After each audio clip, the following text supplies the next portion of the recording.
How to clean the carburetor on a yard machine snowblower. Yard machine snowblowers are outfitted with Briggs Stratton small engines.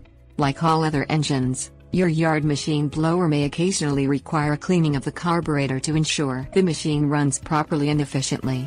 You can avoid costly professional help and clean out your yard machine snowblower carburetor yourself without having to purchase expensive equipment, and even if you have no previous experience with carburetor troubleshooting or snowblower repair and cleaning.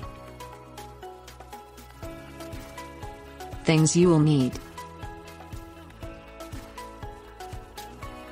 cloth, socket wrench, carburetor cleaning solution, wire brush. Power off your yard machine snowblower if it is running and allow it several minutes to cool. Remove the bolts holding the yard machine snowblower's muffler in place by using a socket wrench.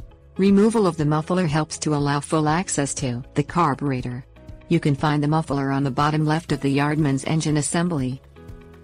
Remove the gas tank's bolts with your socket wrench, then slide it off and place it to the side. Take care not to spill any fuel in the process.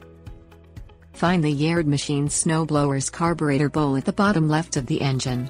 Its bowl-shaped design is distinctive. Place a pan under the bowl. Loosen and remove the nut on the underside of the bowl. Fuel will drain out of the carburetor. Do not remove the pan until all the fuel has drained out. Twist off the now loose yard machine's carburetor bowl. Clean out the bowls inside with a cloth and a carburetor cleaning solution.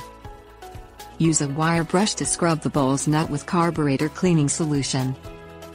Reassemble the yard machine's carburetor bowl and the snowblower by following your steps in reverse.